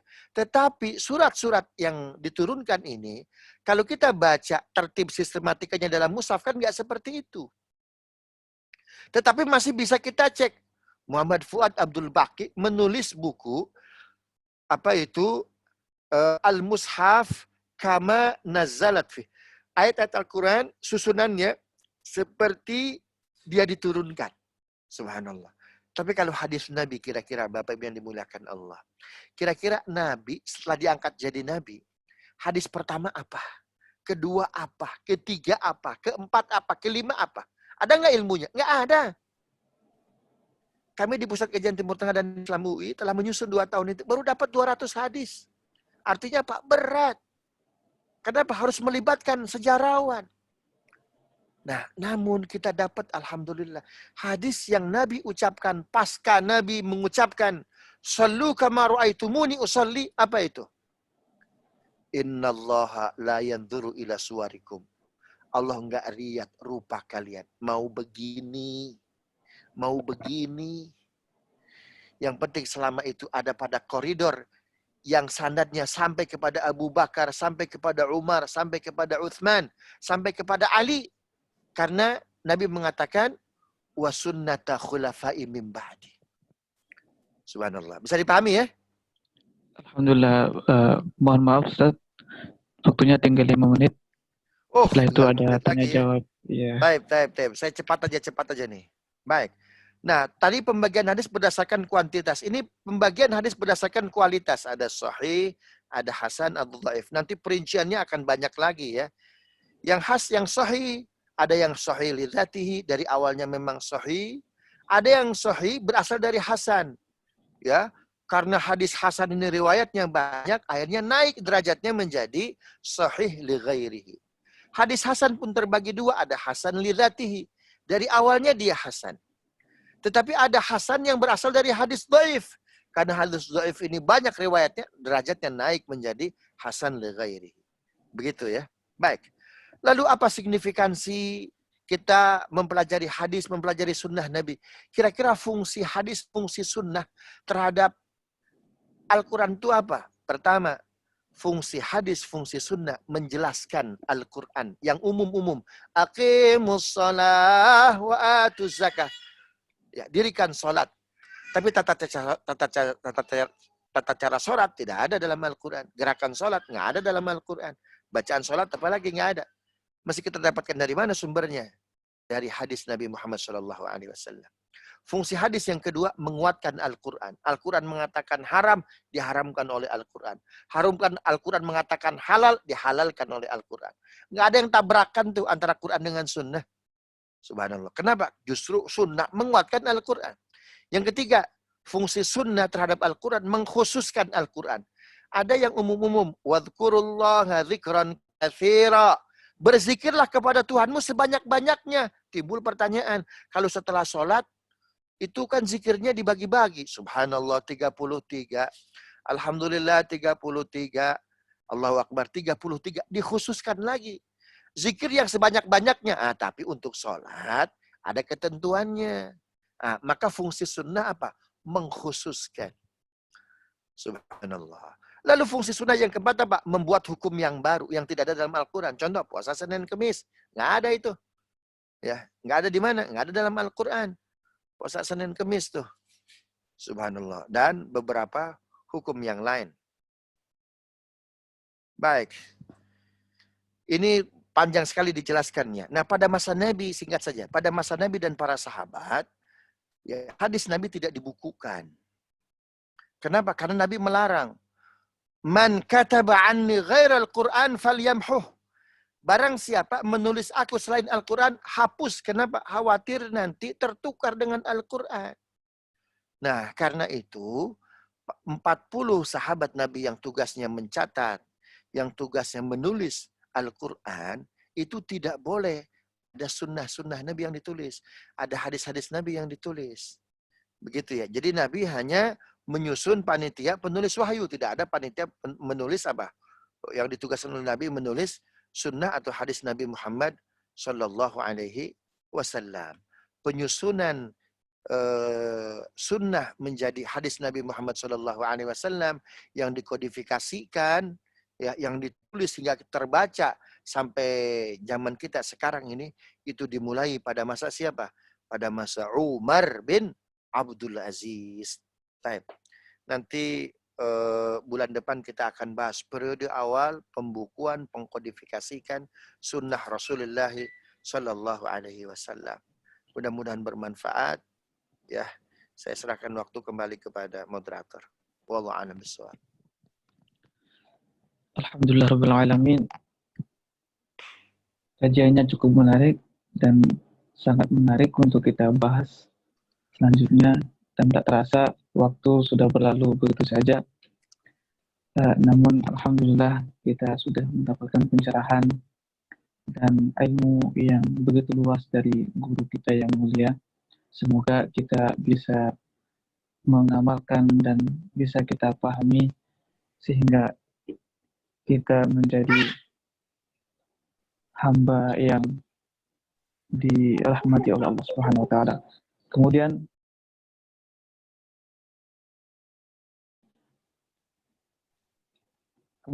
kami persilakan bagi bapak-bapak dan ibu-ibu para peserta pengajian untuk bertanya, bisa melalui chat atau bisa raise hand. Baik, ada satu pertanyaan. Saya akan bacakan. Assalamualaikum Ustaz. Perbedaan sikap memahami hadis saat ini menjadi permasalahan umat. Bagaimana sikap kita menghadapi itu semua, sedangkan yang menjelaskannya masing-masing memiliki argumentasi yang kuat.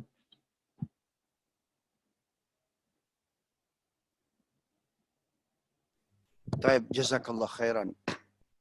Pertanyaannya bagus betul. Bagaimana sikap kita memahami hadis, memahami sunnah, ya, di tengah perbedaan para ulama, di tengah perbedaan para cendekia muslim.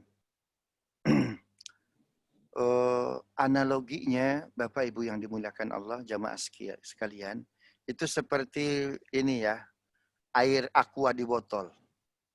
Air di botol itu, kalau dia airnya padat, maka kita goyang-goyang, ada bunyinya tidak kira-kira? Ya. Kalau penuh, Ustaz. Ya, kalau penuh. Jadi botol yang airnya penuh, kalau digoyang-goyang ada bunyinya nggak kira-kira? Nggak ada. Tidak. Tidak. Nggak ada. Sekarang kalau Nggak ada, air Ustaz. di botol, itu isinya cuma separuh atau sedikit. Kita goyang-goyang, itu kira-kira Berbunyi. bunyinya ada nggak? Rame, Ustaz, Ada. rame. Rame betul. Artinya apa? Tong kosong, nyaring Nyaring bunyi. bunyinya. Nyaring bunyinya. Ini mohon maaf ya, mohon maaf. Ini true history ini. Saya pulang dari Mesir. Terus nggak langsung ke Indonesia. Ya, umroh dulu. Dalam umroh itu ya sambil kerja lah jadi TKI gitu, sambil nyari tiket pulang ke Jakarta gitu ya.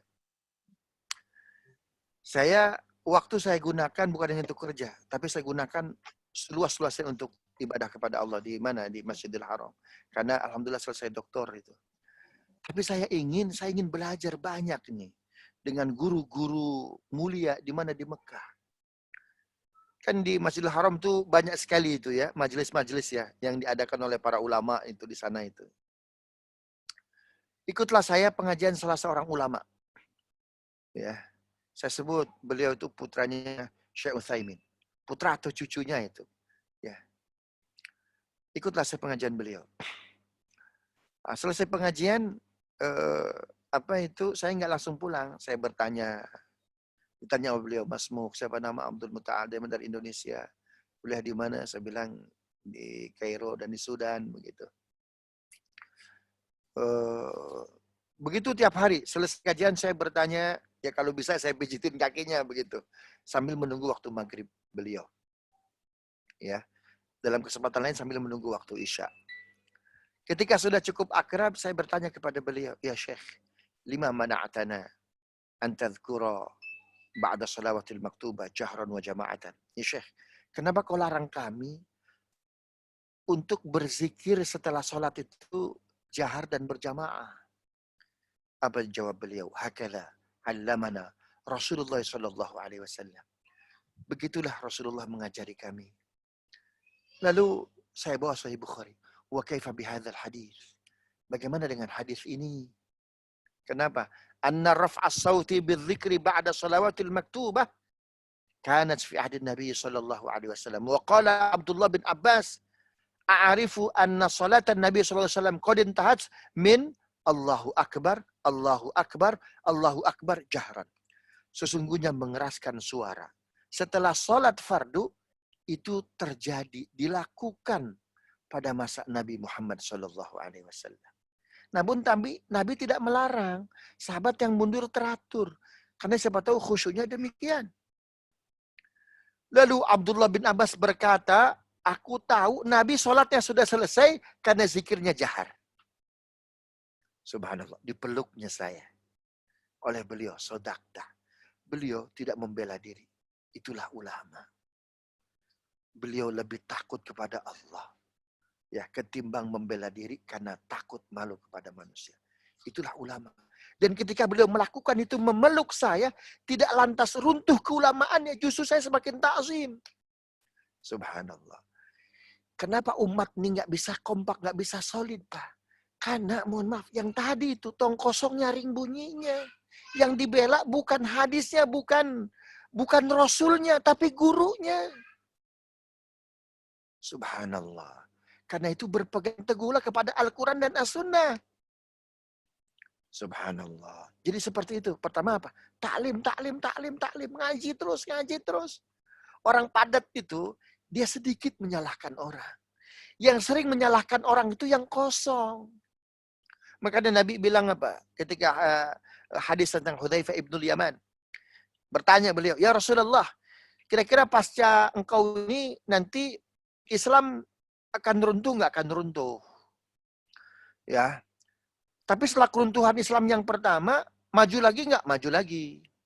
Setelah kemajuan Islam yang kedua, pasca ketiadaan engkau, apakah akan jatuh lagi? Akan jatuh lagi. Lalu setelah jatuh, apakah akan maju lagi? Akan maju lagi. Tetapi wafihi dakhonun. Kemajuan Islam fase terakhir itu banyak kabutnya. Kenapa banyak kabutnya ya Rasulullah?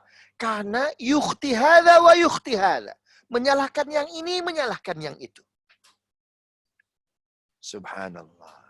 Begitu ya. Jadi taklim perbanyak guru. Subhanallah. Perbanyak guru. Begitu ya. Wallahu a'lam bishawab. Maafkan saya. Alhamdulillah. Berlanjut Ustaz ke pertanyaan yang kedua. Silakan. Assalamualaikum warahmatullahi wabarakatuh. Waalaikumsalam warahmatullahi Boleh nggak kita mengikuti para ustadz atau ulama yang berbeda pendapat dari beberapa ustadz yang berbeda tersebut? Boleh tidak mengikuti pendapat para ulama yang berbeda dengan ulama yang lain? Boleh. Ya, boleh. Tapi dengan syarat, mohon maaf, jangan fanatik buta kepada ulama tersebut. Ya, jangan fanatik buta kepada ulama tersebut. Belajarlah. Ya, subhanallah. Imam Syafi'i wafatnya dibunuh oleh muridnya Imam Malik, Pak. Kenapa? Fanatisme buta. Padahal subhanallah, Imam Hanafi gurunya Imam Malik. Imam Malik gurunya Imam Syafi'i. Imam Syafi'i gurunya Imam Ahmad bin Hanbal. Imam Ahmad bin Hanbal gurunya siapa? Imam Bukhari. Guru, murid itu berbeda, Pak. Melahirkan mazhab yang berbeda. Tidak jadi masalah.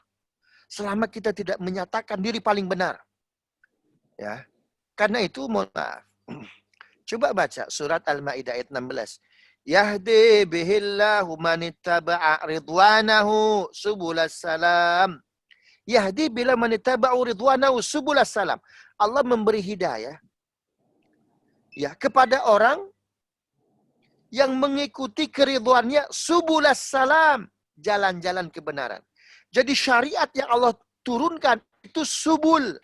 Lihat ya, surat Al-Maidah ayat 16. Yahdi bihillah manittaba'a ridwanahu. Ya. Allah memberi hidayah kepada seseorang untuk mengikuti keridhaan Allah. Apa yang diikuti? Subul, jalan-jalan. Allah tidak berbicara apa? Allah tidak menyatakan sabilas salam. Tapi subulas salam. Jadi bukan one way, tapi apa? 3 and more. Berbagai jalan. Subhanallah. Jadi makanya ada mazhab Hanafi, ada mazhab Maliki, ada mazhab Syafi'i, ada mazhab Ahmad bin Hanbal. Ya. Mereka berbeda-beda tapi tidak menganggap diri paling benar. Imam Ahmad bin Hanbal nggak kunut. Tapi ketika ziarah ke makam Imam Syafi'i, Pak, sholat subuh, beliau pakai kunut. Muridnya, guru. Kenapa guru kunut? Oh, ihtiraman li Syafi'i, Pak. Menghormati guru itu mutawatir hadisnya. Ya. Tetapi kita berikhtilaf, merasa diri paling benar, itu yang bid'ah sebetulnya. Ya. Contoh, subhanallah. Lihat nih. Tentang sholat syukur. Ya. Sholat bersyukur karena mendapat ini, mendapat itu. Kata Imam Syafi'i sunnah. Kata Imam Ahmad bin Hanbal sunnah. Kata Imam Malik sunnah. Kata Imam Hanafi apa? Sholat sujud syukur hukumnya haram. Subhanallah. Itu Pak, Imam Hanafi ketika mengucapkan itu, oh subhanallah. Itu para tabi'in yang lain tuh Pak, mengecam Imam Hanafi. Kenapa Anda berpendapat demikian? Ini bertentangan dengan hadis Nabi. Subhanallah. Apa jawab Imam Hanafi? Kenapa aku haramkan sholat syukur? Sujud syukur. Bisa jadi dia melakukan sujud syukur. Hanya ingat terhadap nikmat yang Allah berikan. Misalkan apa? Naik pangkat, naik golongan, diangkat jadi menteri, jadi camat, jadi bupati. Dia sujud syukur tuh. Bisa jadi dia bersyukur hanya untuk nikmat itu aja. Padahal nikmat yang Allah berikan banyak. Kenapa nggak sujud? Subhanallah. Ya. Karena itu kata Nabi, wailul lil ahruf.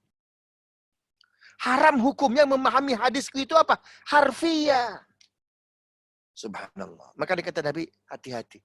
Kemajuan Islam yang terakhir. Aku khawatir. Kenapa? Ulamanya yukhti hadza wa yukhti hadza. Nyalahkan yang ini, nyalahkan yang itu. Karena itu arif lah. Ya, banyaklah mencari guru. Kalau bisa dari alumni Mesir, alumni Madinah, alumni Mekah, alumni Maroko, alumni Irak, alumni Damaskus. Ya, subhanallah. Jadi, bolehkah kita memegang pendapat dari seorang ulama? Pendapat ulama itu berbeda dengan yang lain? Boleh. Boleh, tidak jadi masalah. Ya.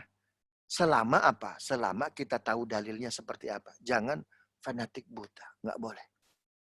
Begitu ya. Wallahu a'lam bishawab. Alhamdulillah, kita masih punya waktu 8 menit untuk sesi tanya jawab.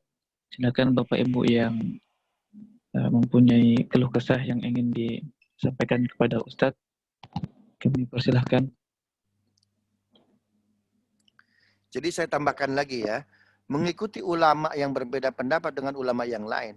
Selama pendapat ulama tersebut tidak mengharamkan yang halal, tidak menghalalkan yang haram, ya, atau yang sudah qat'i, ya, atau yang sudah qat'i begitu. Contohnya apa? Karena sekarang musim pandemi, sholat Jumat tidak wajib lagi. Ah, itu. Kalau sholat Jumat di rumah boleh, monggo. Tapi yang wajib disunnahkan, dimakruhkan itu yang nggak boleh. Begitu ya. Nabi saja, orang yang sangat mulia, itu kalau mengharamkan yang halal ditegur. Subhanallah. Kisahnya sangat masyhur.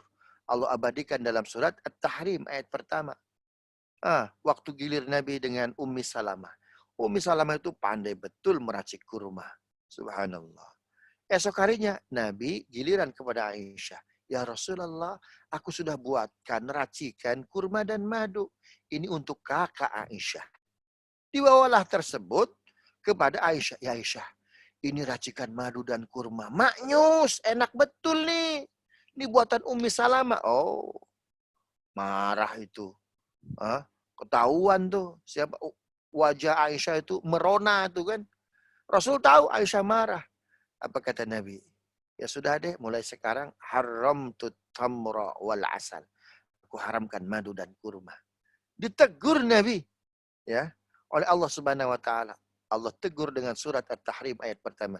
Ya ayuhan nabiyyu lima tuharrimu ma ahallallahu lak. Hai Nabi, kenapa kau haramkan sesuatu yang sudah aku halalkan? Tabtaghi mardhata azwajik, kamu ingin dipuji ya oleh istri-istrimu ketimbang pujianku. Saya akan ikuti ulama tersebut. Selama tidak mengharamkan yang halal, tidak menghalalkan yang haram. Yang kedua, tidak tidak menyarankan permusuhan kepada sesama muslim. Subhanallah.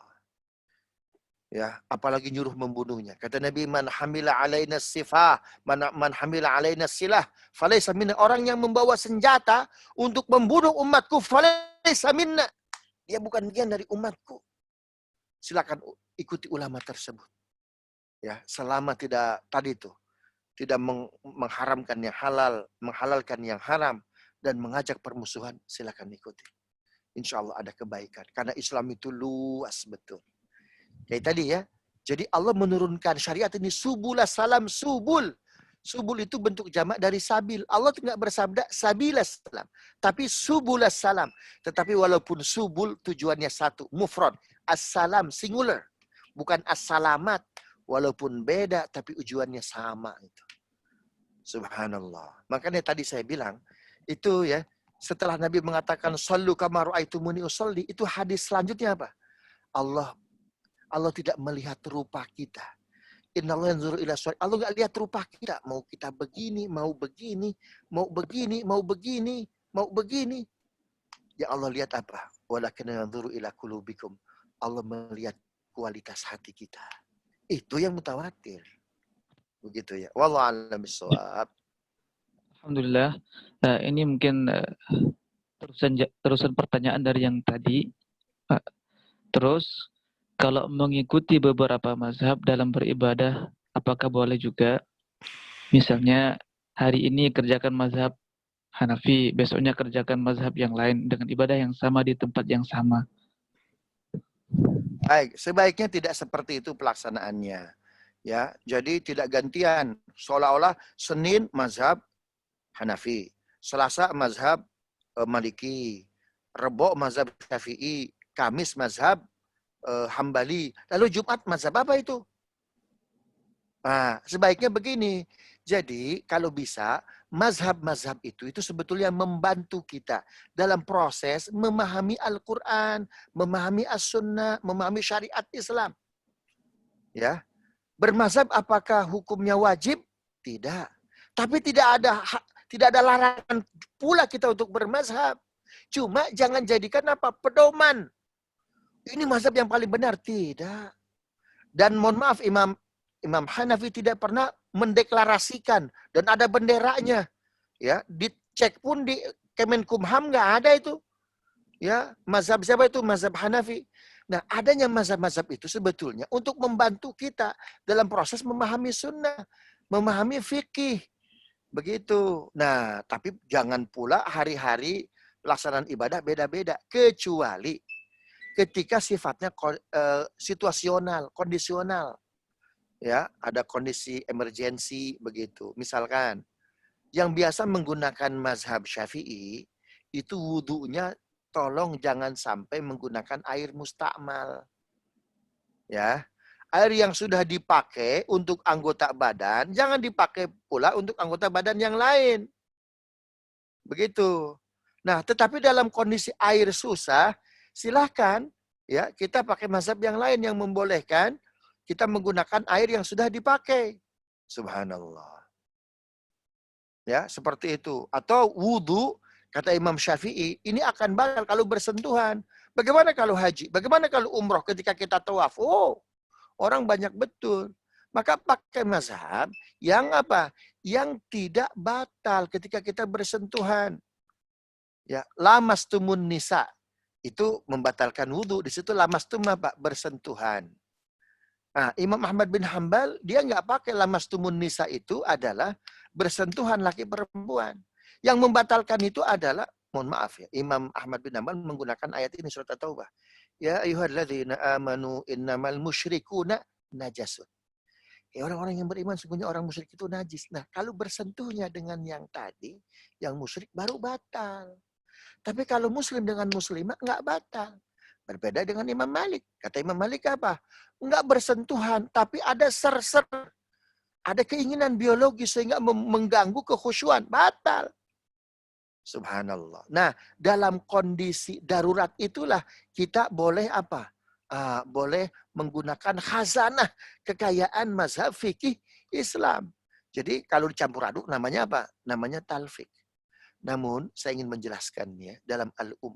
Dahsyat betul Imam Syafi'i ketika ditanya, guru, kenapa kau menggunakan teori air mustakmal? Air yang sudah digunakan tidak boleh digunakan lagi untuk membasuh anggota wudhu yang lain. Apa jawab Imam Syafi'i? Jawabannya dahsyat betul. Engkau punya kendaraan, untakah? Ya, atau kudakah? Ya, kau cuci unta pertama kali dengan air bersih. Lalu sisa air itu kau gunakan ya untuk mencuci wajahmu. Apa yang terjadi kira-kira? Yang terjadi kotor, sama. Ketika kita berwudu, pertama kali apa? Membasuh kedua tangan. Itu dalam tangan kita banyak dosa yang kita perbuat. Dosa nampar, dosa nempeleng, dosa nunjuk orang. Artinya apa? Ada dosa dalam tangan kita. Berarti apa? Air itu membersihkan kotor-kotor itu. Yang kotor masa mau kau gunakan lagi untuk berkumur. Bener aja. Paham Pak ya, Bapak Ibu ya? Paham tidak? Alhamdulillah. Paham. Paham ya Bapak Ibu ya? Jadi kenapa Imam Syafi'i itu punya teori air mustakmal? Karena air yang digunakan untuk menggoda anggota tubuh yang berurutan tersebut dari mulai membasuh kedua tangan, itu ya, dalam tangan kita banyak maksiat. Mungkin kita tanda tangan sesuatu yang haram. Subhanallah. Mungkin tangan kita, mohon maaf, sempat menggebrak meja sehingga orang lain merasa ketakutan, kan berdosa itu. Lalu dibasuhlah dengan air wudhu. Ya, sehingga yang tadinya kotor jadi bersih. Masa air kotor mau dipakai lagi untuk berkumur? Subhanallah. Imam Syafi'i pakai pendekatan spiritualisme. Begitu ya. Jadi silakan ikuti pendapat ulama ini. Berbeda dengan lain silahkan. Tapi pahami pendapat tersebut. Belajarlah terus. Karena memang wahyu pertama dalam Islam. Iqra, bacalah. Bukan seperti Taurat. Taurat wahyu pertamanya Pak, ubud, beribadalah, dogmatis. Zabur wahyu pertamanya irka, rukuklah. Injil wahyu pertamanya apa? Usjud, sujudlah. Mohon maaf, irka lagi, rukuklah. Tapi Islam wahyu pertamanya iqra, bacalah. Terus ngaji, terus mengkaji, terus mencari. Wallahu a'lam bishawab. Alhamdulillah rabbil alamin. Alhamdulillah rabbil alamin. Waktu maghrib untuk kota Abu Dhabi tinggal 3 menit lagi. Alhamdulillah rabbil alamin. Jazakumullah khairan katsira, terkhusus kepada Al-Mukarram Bapak Ustaz Abdul Muta'ali dan kepada Bapak Ibu yang sudah hadir di kajian ini. Semoga kita menjadi hamba-hamba Allah yang diberikan hidayah dan diberikan taufik untuk selalu menuntut ilmu, selalu mengkaji ilmu ini sehingga kita menjadi hamba-hamba yang terpilih oleh Allah Subhanahu wa taala dan kita bisa bijaksana dalam menjalankan ibadah dan memandang orang lain dalam beribadah tersebut.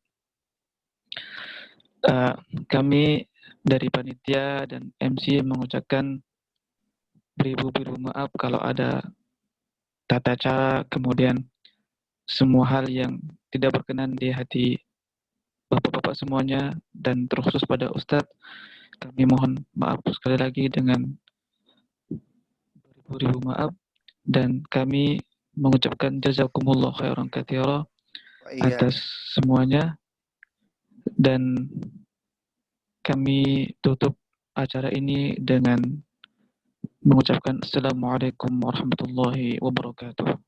Waalaikumsalam warahmatullahi wabarakatuh.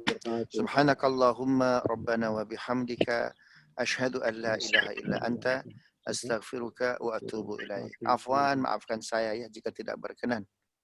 Ya, Terima kasih Ustaz. Assalamualaikum warahmatullahi wabarakatuh. Mohon maaf tadi Terima jika kasih Ustaz. ada nama-nama ikhwah yang saya sebut tadi ya. Mohon maaf Pak Sumarwito ya, mudah-mudahan berkenan. Dengan senang hati kita Ustaz. Nama masih dikenang. Amin, amin, amin. Syukran ya, anak pamit, Ustaz, Masya ya. Allah. Saya pamit ya. Ya, sama-sama Ustaz. Afwan. Itu sudah saya emailkan tadi, sudah sampai ya Pak Ito ya? Ya, semuanya nanti kita share Ustaz. Terima kasih sekali. Baik. Afwan. Assalamualaikum warahmatullahi wabarakatuh. Waalaikumsalam warahmatullahi wabarakatuh. Assalamualaikum warahmatullahi wabarakatuh. Khair panitia. Ya. Terima kasih Bu Panitia. Assalamualaikum warahmatullahi wabarakatuh. Pak Yuni. Masya Allah. Maghrib. Baru maghrib. Ya, mari. Waalaikumsalam warahmatullahi wabarakatuh. Terima kasih Bapak Ibu semua. Terima kasih. Terima kasih semuanya.